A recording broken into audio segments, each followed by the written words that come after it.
Hello guys, నిన్న big boss family వీక్లో big boss Suman Shetty గారిని కాన్ఫరెన్స్కి పిలిచాడనమాట. పిలిచిన తర్వాత సుమన్ శెట్టి గారితో అన్నారు, సుమన్ శెట్టి గారు మీకు ఫ్యామిలీ వీక్ 20 minutes టైం ఉంది కదా, అది మీకు సరిపోతుందా అని అడిగాడు. దానికి సుమన్ శెట్టి గారు ఏమన్నారంటే సరిపోతుంది బిగ్ బాస్, మీరు ఎక్కువ ఇవ్వగలుగుతారా అన్నట్టు అన్నాడు. దానికి బిగ్ బాస్ ఏమన్నాడంటే మీకు ఒక ఛాన్స్ ఇస్తాను, ఉన్న కంటెస్టెంట్స్ ఎవరిదైనా టైం ఉండి వాళ్ళ యొక్క కన్విన్స్ తీసుకొని మీరు టైం తీసుకోవచ్చు అని చెప్పాడనమాట. దానికి సుమన్ శెట్టి ఆలోచించి వద్దు బిగ్ బాస్, వాళ్ళకు కూడా కావాలి కదా, వాళ్ళకు కూడా ఫ్యామిలీస్ వస్తున్నారు కదా, నాకు వద్దు బిగ్ బాస్, నాకున్న టైంతో నేను అడ్జస్ట్ అవుతానని చెప్పాడు. సేమ్ సీన్ తనుజతో కూడా జరిగింది. తనుజను కూడా కాన్ఫరెన్స్కి పిలిచాడు.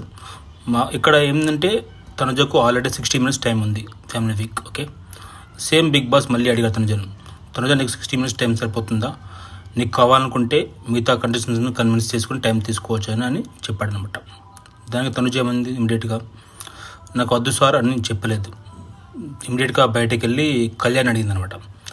కళ్యాణ్ గురించి మనకు తెలిసిన విషయం కదా, ఇమీడియట్గా నేను ఇస్తానని చెప్పాడు. దానికి తనుజ అవసరం లేదని చెప్పింది. మామూలుగా అయితే తనుజ ఒక లోపల కాన్ఫరెన్స్ నువ్వు చెప్పచ్చు, నాకు వద్దు Bigg Boss, already 60 minutes time ఎక్కువగానే ఉంది, నాకు చాలా సరిపోతుంది, అవసరమైతే నేనే ఇస్తాను, మిగతా వాళ్ళకి ఇస్తాను అని అలానే చెప్పచ్చు. అలా చెప్పకుండా అలా వెళ్ళిపోయింది అనమాట. ఇది సుమన్ శెట్టి తనుజకు ఉన్న డిఫరెన్స్.